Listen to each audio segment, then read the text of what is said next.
Boa tarde a todos. A gente vai estar falando, né, sobre a indução eletromagnética e lei de Faraday. Vou estar espelhando aqui para vocês. Um momento.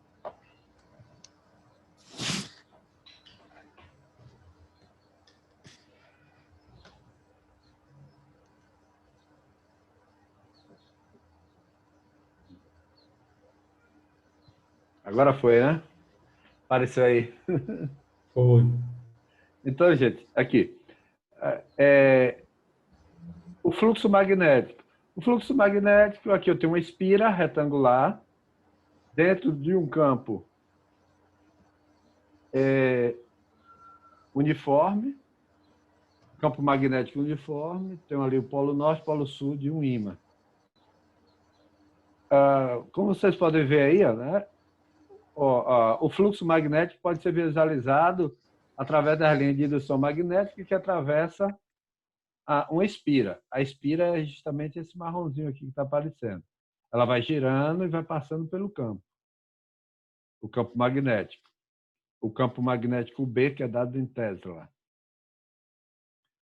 O fluxo magnético ele vai depender da intensidade do campo B. Então, ele é diretamente proporcional ao campo B. Se eu tenho uma espira ali, passando ali, na primeira espira, vocês veem que tem 3 linhas de campo. Na outra, você já tem uma quantidade bem maior, já tem 8 linhas. Então, essa mesma espira aqui, ó, ela passando pelo um campo magnético maior, vai gerar um fluxo magnético maior. Por outro lado, o fluxo magnético, ele é aqui, ó. Se eu tenho um ímã mais fraquinho, eu vou ter um campo menorzinho. Então, o fluxo magnético ele vai ter um valor mais baixo. Já se eu boto um ímã, um campo magnético mais forte, o que é que acontece? O fluxo magnético também vai ter um valor maior. Então isso vai variar de tamanho, no caso, né? Ele é diretamente proporcional a duas coisas. Ó. Ele é diretamente proporcional ao campo magnético produzido, que é o B, e a área da espira que está ali girando. Certo? A espira está girando. Então, está ali. Ou seja, você vê ali, no primeiro exemplo, uma espira bem maior. Ok? E no segundo, uma espirazinha menor. Ou seja, ele também é diretamente proporcional à área. Ou seja, o fluxo magnético depende da área da espira. Certo? Deixa o chat aqui aberto.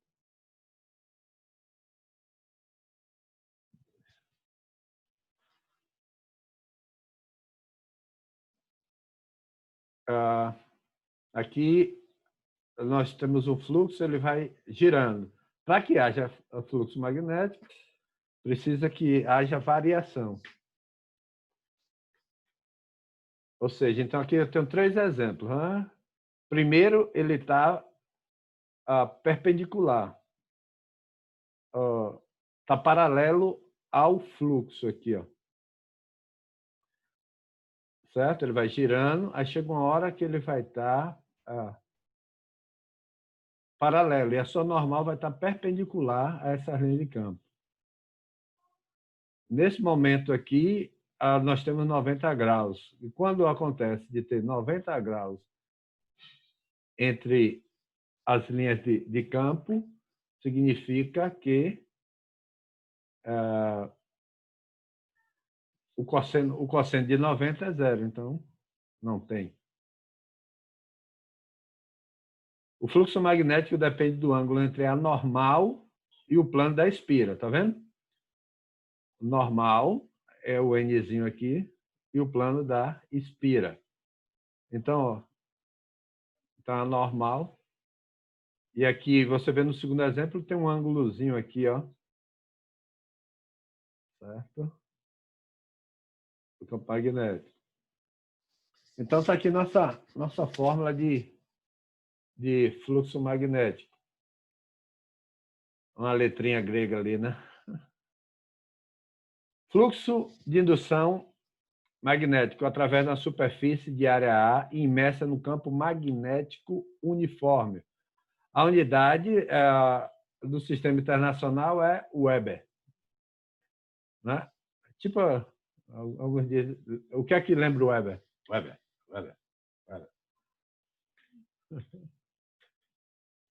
Então, você tem a área da espira, você tem professor. Oi? Aí, no caso, representa VB para não confundir com watts, né? Aí... Não, na verdade é porque lá, quando a gente trabalhava lá, nós tínhamos uma corrente elétrica produzida. Aqui é uma corrente induzida. Ela não é fixa, então ela vai oscilar, esse tipo de corrente. Lá a gente tinha corrente contínua, aquele mesmo valor passando sempre. E aqui vai depender do meu fluxo, ó, vai depender do que eu vou estar girando ali. Entendi. Eu vou ter que girar. É a bobina, porque para que haja fluxo, justamente a gente vai chegar nessa corrente induzida. Então, para que eu tenha corrente, eu vou ter que estar girando a bobina, ela passando ali, porque eu preciso de uma variação. A variação é o de antes menos o final menos o inicial. Se eu estou parado e eu diminuo, vai sempre dar zero ali. Então, eu preciso dessa oscilação. Então, você tem aqui o ângulo formado entre as linhas de campo. As linhas de campo elas não vão mudar, elas vão estar uniformes. Elas vão estar sempre na mesma posição. Agora, a espira mudando, a forma que esse campo vai atravessar a espira vai depender da posição que ela está. Quanto mais for girando, então ela vai produzindo ali. Ó. Vocês estão vendo ali o giro. Ali. Perceba aqui no primeiro, ó, variação de fluxo. Ela é o quê? Ele é o campo vezes a área vezes o cosseno do ângulo. Lá na outra disciplina de vocês veem como achar esse cosseno através de vetores, porque com vetor é como se fosse a marcação do meu ponto de partida a um local no espaço.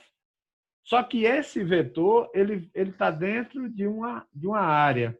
É como se fosse uma área de bobina. Eu vou dar um exemplo mais para frente para vocês visualizarem isso aqui. Quando o cosseno for 90 graus, está vendo a normal aqui? Ó? A normal vai fazer 90 graus com as linhas de campo, do campo magnético. O que é que acontece? O cosseno de 90 é zero, logo o fluxo magnético também será zero. Agora, quando é que o fluxo ele é máximo? Quando a normal ela estiver paralela, ela estiver no mesmo sentido, paralelo ao campo magnético, o B lá, certo? Então, aí eu vou ter o máximo. Então, o meu fluxo vai ser o campo vezes a área vezes o cosseno de zero, que é 1. Então, nós teremos o fluxo máximo. Agora, a pergunta antes de chegar no próximo ponto, para vocês.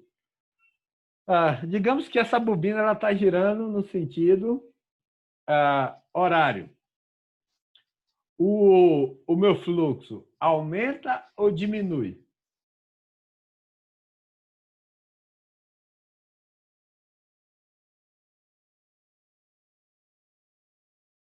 É como se no horário eu começo do máximo ali, né? Do zero grau.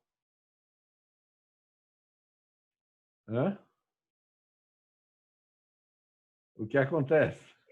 Eu acho que aumenta. Vamos pensar comigo. Eu acho que diminui. Não, mas vocês... Agora, vocês precisam apresentar um argumento para mim.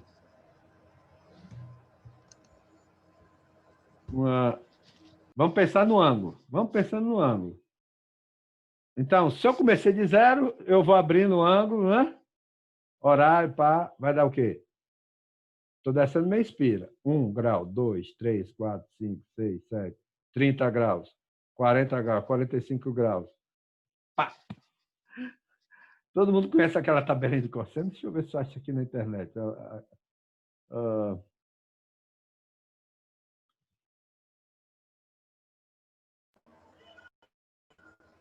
Cosseno do ângulo. Cosseno da tangente. Vou botar tabela cosseno. Vamos no tabela. Já apareceu do Brasileirão aqui, tá vendo? Cuidado com as pesquisas. Deixa eu ver se eu acho uma tabela cosseno aqui decente. Ih, que númerozinho pequeno.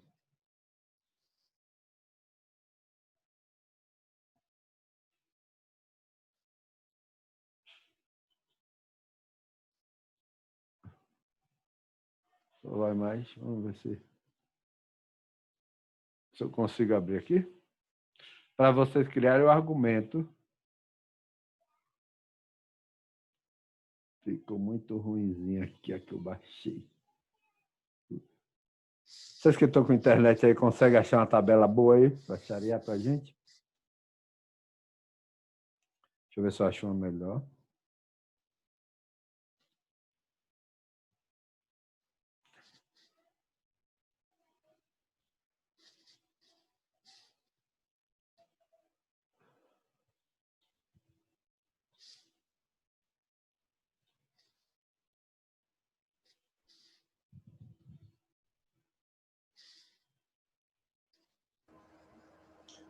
A tabela de cosseno, de quantos graus o senhor quer? 30, 45, 60, sendo cosseno tangente? Não. Eu queria com esses valores aumentando de 1. Consegui aqui pegar uns valores. Pronto. Eu vou charear aqui uns valores, eu vou parar aqui. Vou charear.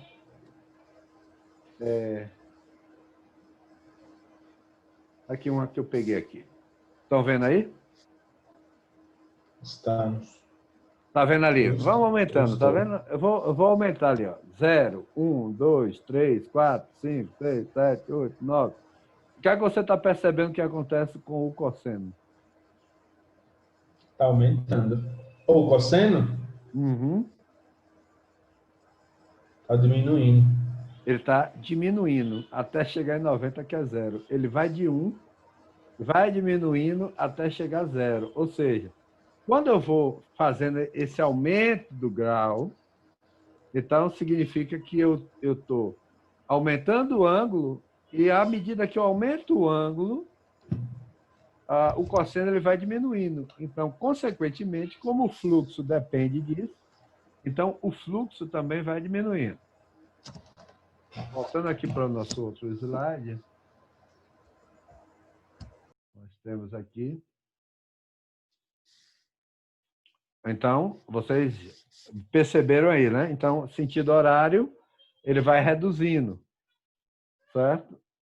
Então, aí quando pega, expira, é sentido anti-horário, ele vai, que aí ele, digamos, ele está lá em 90, né? Vai voltando, até chegar em 0 do anti-horário, né? Vem decrescendo o cosseno, então significa que vai aumentando o fluxo. Aqui, um exemplo. Uma espira retangular, 10 centímetros de largura e 30 centímetros de comprimento, é colocada totalmente imersa em um campo de indução uniforme e constante, de módulo igual a 2 Tesla. Certo? Esse campo, 2 Tesla. As linhas de indução formam um ângulo de 30 com o plano da espira. Calcule o fluxo magnético dessa espira. Vocês querem tentar aí? Ou eu, como exemplo, eu vou fazer o exemplo e vou deixar uma questão para vocês. Certo? Então, que ângulo eu vou usar para o meu fluxo? Você está vendo ali, ó, entre a espira e a linha de campo está formando 30 graus, não é isso? Vocês estão vendo aqui, está formando 30 graus. Só que as linhas de campo elas estão atravessando na sobra. Então, o que é que vai acontecer? Isso aqui, ó. Eu tenho 30 com a espira. Então, a nossa conta tem que ser aqui, ó, onde a espira está imersa. Deixa eu ver se a canetinha aqui eu consigo riscar. Deixa eu botar aqui, peraí.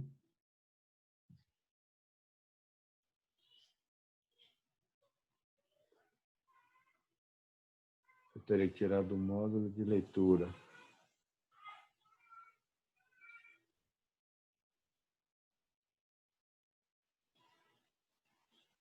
Só um momento aqui para tirar do modo de leitura. Botar no modo normal.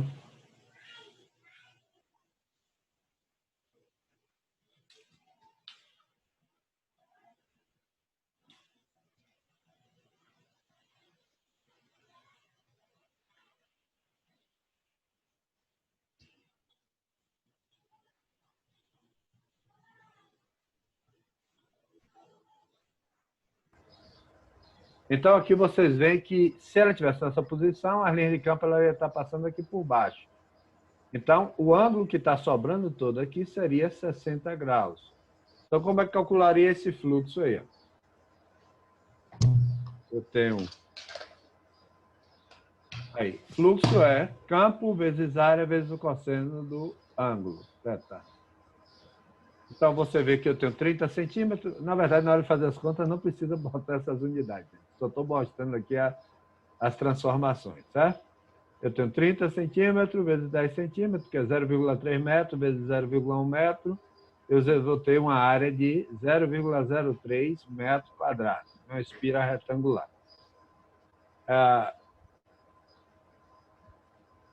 Então, o fluxo é B, o campo lá na questão é dado no exemplo, é 2 Tesla, vezes a área, que é 0,3, vezes o cosseno de 60, que é raiz de 3 sobre 2. Vai dar mais ou menos 1,73. Então, quando você multiplica tudo isso, vai ficar 3 vezes 10 a menos 2 Tesla metro quadrado ou Weber. Aí a unidade vocês escolhem. Pode ser Weber ou Tesla metro quadrado. Ok? Relação entre fluxo magnético e corrente induzida. Ou seja, é aquilo que eu falei. Para que haja corrente induzida, eu preciso que haja variação. Eu preciso ir com o ímã aí e voltar. Se você pensar lá no ventilador, como é que o ventilador funciona lá? Eu tenho um indutor e eu tenho um induzido. Então, o ventilador está girando. O que é que acontece ali para girar? Eu tenho um ímã ali, que ele é norte e sul. Só que ali há uma mudança de polo. Ora é norte, ora é sul. Quando eu giro, aí vai ser norte com norte. Aí norte vai repelir. Aí vai empurrar para o outro é sul. Aí o meu polo já virou sul. Então vai ser sul com sul, vai repelir. Então vai fazendo esse processo, repelindo, quando você vê, você está fazendo uma força rotacional. Então, por isso que ali na bobina, no induzido, o ventilador está girando. Então, a relação do fluxo é a corrente. É aquilo que eu falei. Para que haja corrente, eu preciso variar. Eu preciso ter um movimento entrando e saindo. E não pense em maldade.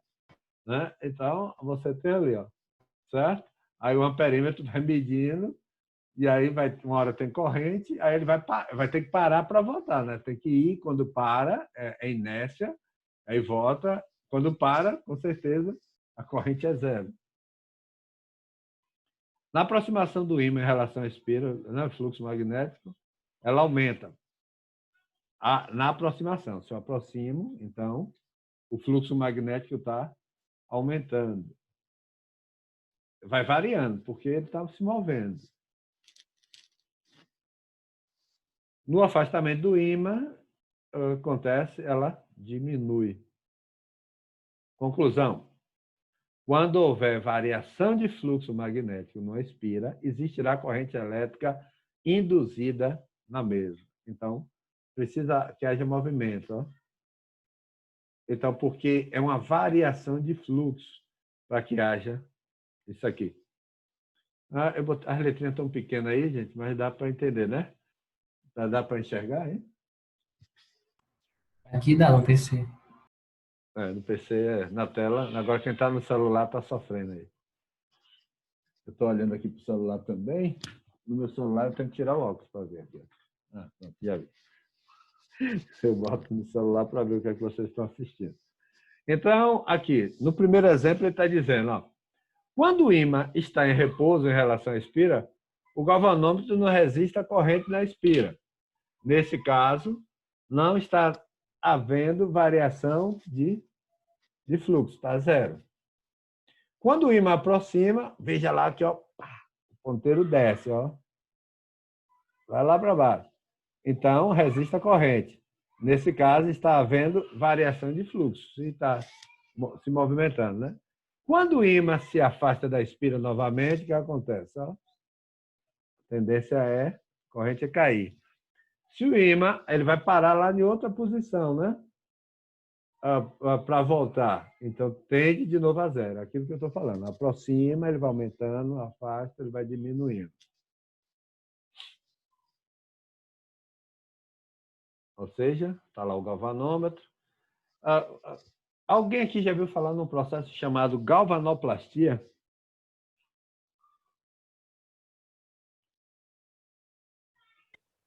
Não.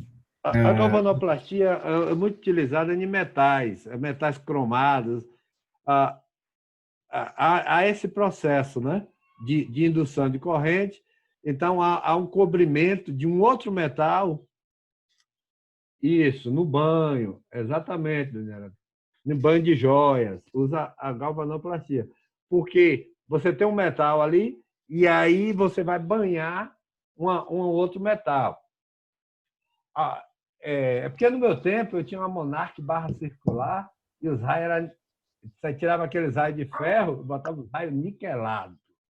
Quem não gostava de dar, passava KO ou Grampix, dava aquele polimento. Chega, passava assim, ó. Todo mundo ficava. Oh. Então ele sofreu um processo de galvanoplastia para que o níquel ficasse sobre aquela superfície e eles eram atraídos justamente por gera uma corrente induzida, tem todo um processo, isso aí vocês podem estar pesquisando, tá? Ok? Só um momento aqui.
Aí vocês têm um exemplo da indução eletromagnética. Tem um galvanômetro, você tem um ímã, tem a solenoide ali, e esse ímã ele vai estar fazendo esse movimento aí.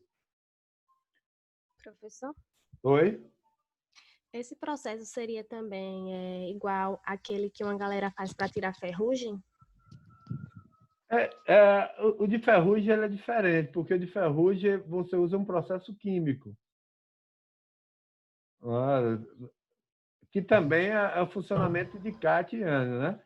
Porque ele vai tirar o ferrugem e volta para o metal anterior. Daquele, é, Né? já essa parte que você estava falando aí, dos metais, como a colega falou, é conhecido como o banho de ouro, né? O banho de prata, o Isso. revestimento de materiais, né? Isso, é. Aham. A galera compra uma corrente e aí vai lá dar um banho de ouro, diz que é corrente de ouro. Mas não, é o banho que é de ouro. Na verdade, é banhado. Porque quando É, você tem de ouro, você não precisa cobrir ele, porque ele já é de ouro. Mas quando você faz, é justamente para. Porque se eu tenho uma corrente de ferro e ela é banhada, aquele banho ali vai proteger que o outro metal ele não enferruje, porque seu banho de ouro e prata, então a corrosão, a ferrugem é bem menor para esse tipo de metal. Nós sabemos que o ferro e ferrugem são os caras mais animados, né? O Bombril que o diga, só joga o Bombril dentro d'água.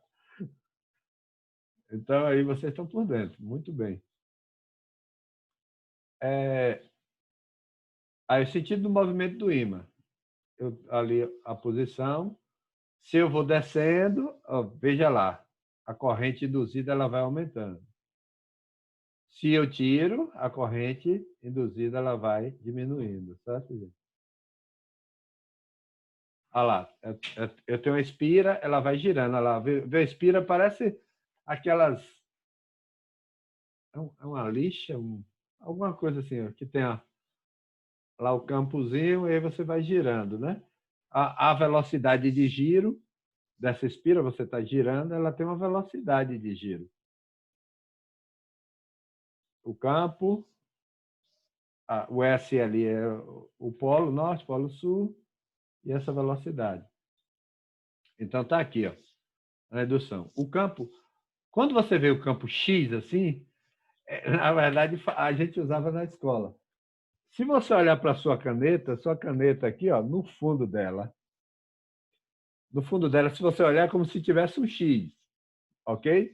Agora, se você olha para o bico dela, ela vai ter, se você olha por perspectiva, você vai olhar o bico e vai ter um circular aqui. Se você planificar essa imagem aqui, você tem um pontinho no meio, que é o bico, e isso aqui. Aí, quando isso acontece, você está vendo o bico, significa que o campo está saindo.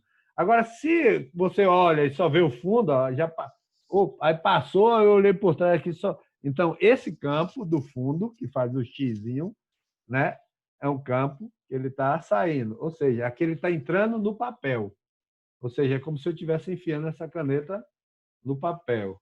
Certo? Nesse desenho que está aí, com um xizinho. Essa indução, ó, você tem uma barra metálica ali, sendo deslocada nesse campo magnético, é o equivalente a uma pilha, porque ele vai justamente, se eu estou movimentando, se é movimento, a corrente. Se é a corrente, nós vamos ter uma força eletromotriz, né? Ou seja, eu botei uma lâmpada ali, liguei os fios, o campo está acontecendo, então vai ter uma corrente induzida, então eu vou ter uma força eletromotriz induzida. Ou seja, à medida que eu for entrando aqui, o que é que vai acontecer? A lâmpada vai ficar mais intensa. Eu vou afastando, ela vai diminuindo, ela vai ficar oscilando. Aqui nossa querida Lady Faraday, aí justamente fala sobre a, a nossa força eletromotriz induzida. Você está vendo ali a espira, né? E o eixo de rotação. Certo? Como ela gira, ela tem uma velocidade angular. Ali tem um Wzinho aqui, velocidade angular. Vocês vão estar com esse slide aí, vocês vão saber, eu vou estar passando para vocês. Então, o fluxo, está aqui a fórmula do fluxo. Eu tenho aqui a minha espira, aqui no caso aqui uma espira quadrada, tem uma área, e o eixo de rotação está no sentido horário aqui, ó, anti-horário. Ele está girando, ó, anti-horário. Então, essa força eletromotriz induzida, ela é menos a variação de fluxo sobre o tempo. Vai depender justamente o sinal negativo, porque se está decrescendo, né? Então, a hora vai ficar negativa. Então, ele usa menos ali a variação de fluxo sobre a variação de tempo. Então, eu vou ter uma força eletromotriz induzida. Sempre que ocorra a variação de fluxo magnético através de um circuito, aparecerá nesse circuito uma força eletromotriz induzida. Isso porque ela surge a partir da corrente elétrica induzida. A força eletromotriz é a força que impulsiona esses elétrons para que eles se movimentem. Então, se o elétron se movimenta, nós temos uma corrente. Aí é o mesmo processo, né? As experiências de Faraday, ele botou um ímã, só que ele botou também, ó, você vê ali que uma bobina produzida ali pela bateria, ele criou um campo eletromagnético. No primeiro é um campo magnético, no segundo, no exemplo B, é um campo eletromagnético. E ele também fez no campo, lá no C, ele pegou sobre um condutor retilíneo. Ele fez sobre bobina e fez sobre condutor retilíneo. Aí a gente usa a regra da mão direita. Tem todo um processo aí mais para frente. Aí é justamente o princípio dos geradores elétricos, que nem nas usinas hidrelétricas, né? Ele tem um giro ali, vai gerando. Então, a rotação lá é um pouco diferente, mas vai ter essa mesma coisa. É igual o dínamo. Alguém já viu aquele dínamo da bicicleta? Tem até um filme que é do menino na África, que ele usa um dínamo de bicicleta, liga a um cataventozinho e ele vai produzir uma tensão elétrica que alimenta a bomba para puxar a água. É do menino que descobriu o vento, né? É o menino que descobriu o vento. Então, ele usa o dínamo, usa justamente esse processo, né? Aí ele transforma energia mecânica, ali, energia elétrica, induz, e aí tem todo um processo. No filme ele vão falando. Isso aqui, aí na usina hidrelétrica aí, justamente, nós temos ali, ó, a turbina, que ela é impulsionada pela água, ela está girando, aí os fios ficam ligados a esse gerador. Aí tem ali as turbinas dentro tem a escova, tem um anel, e ali ela está dentro de um campo magnético. Justamente isso aí. Aí essa rotação dentro do campo, esse fluxo, vai produzindo energia. Essa energia ela é armazenada e distribuída. Olha lá. Olha as turbinas lá. Pequena, né? Cada turbininha dessa aí. É um fluxo constante, porque como a água faz girar, por isso que se não gira, não tem variação. Se não tem variação, não tem corrente. Se não tem corrente, não tem energia elétrica, não tem voltagem. Isso aqui eu vou estar passando para vocês, não? Certo?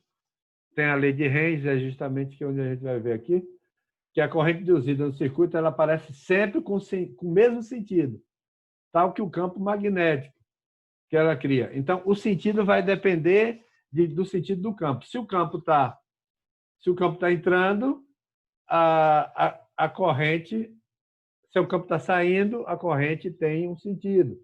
Se o campo está entrando, a corrente tem um outro sentido. Aí você vê nessa figura aí a corrente induzida, né? Ela é produzida pela essa variação do campo magnético. Sentido horário, quando está apontando para baixo, ó, o campo induzido para baixo, e o campo magnético criado orientado para cima. Então, a corrente ela vai ter um outro sentido. Vou passar isso aqui, que eu já falei, né, do fluxo aumentando, a tendência que eu vou aproximando o ímã, isso a gente já comentou. Sentido da corrente, olha lá. Vou aproximando o campo está entrando. Ó, regra da mão direita, eu tenho campo entrando. Deixa eu botar a espira. Digamos que eu bote a minha espira assim. Ó, o sentido da corrente. O campo entrando, ó. É ruim de mostrar assim. Na sala de aula é mais fácil, né? Que vocês veem em 3D. O campo entrando, a corrente subindo, vai estar nesse sentido. Aqui a gente vai. Quando está voltando, você vê que a corrente ela está descendo. Então,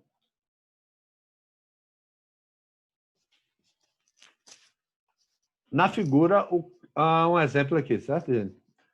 Um campo magnético entre os polos de um eletroímã permanece sempre uniforme. Ela aumenta uma taxa crescente, uma variação de fluxo, né? Uma variação de campo de 0,02 terras por segundo. A área da espira condutora é imersa nesse campo. E ela tem uma área de 120 centímetros quadrados. E a resistência total do circuito é 5,1.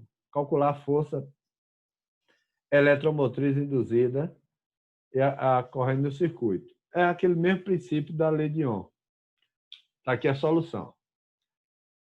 Certo? Ó, voltando aqui, ele está dando ali, ó, a variação do campo, a área dela, né? E uma resistência de 5 ohms. Veja aqui o processo. A área, como o campo magnético ali, ó, ele é perpendicular à superfície da espira, temos a situação de fluxo máximo. Então, podemos escrever a variação de fluxo, é só calcular o fluxo vezes a área, que é o cosseno, aquilo que eu falei. O cosseno de 0 é 1, então ele vai ter justamente o fluxo máximo. A área é 120 centímetros, ela é constante. A taxa de variação do fluxo magnético é dado ali, né? Variação do campo, o fluxo, a variação do fluxo sobre a variação do tempo. Se você perceber, o fluxo é calculado como? Vai ser o campo vezes a área. Tem uns cálculos aqui, então a variação do fluxo eu tenho sobre o tempo, e a gente vai chegar justamente nisso. Aí a gente usa a lei de Ohm, certo? Eu encontrei o quê? Eu encontrei justamente a minha DDP, a minha força eletromotriz, a minha tensão elétrica em volts. Achei 0,24 milivolts. Esse resultado, desconsiderando o sinal, isso aí a gente vai estar falando mais para frente, né? Uma vez que todos os valores utilizados no cálculo, a gente utilizou no sistema internacional. Então, a gente está lá, milivolts. Aí, o que acontece? A corrente induzida, pela lei de Ohm, a corrente é o quê? É DDP sobre resistência. A DDP que nós encontramos foi 0,24. A resistência é de 5. Então, eu tenho aqui, ó, o I vai ser isso sobre 5, que é justamente a DDP que nós encontramos. 0,24 milivolts. Como ele botou em notação científica, ele voltou uma casa, ele vem uma casa, a mili é 10 a menos 3. Como ele vem uma casa, fica 2,4 vezes 10 a menos 4. Isso dividido por 5. Ou seja, nossa corrente vai ser de 4,8 vezes 10 a menos 5 ampere, ou 0,48 microampere. Usou a própria lei de Ohm para chegar no princípio da corrente elétrica induzida. Um exercíciozinho aqui para vocês. Podem jogar duro aí, enquanto eu bebo uma água.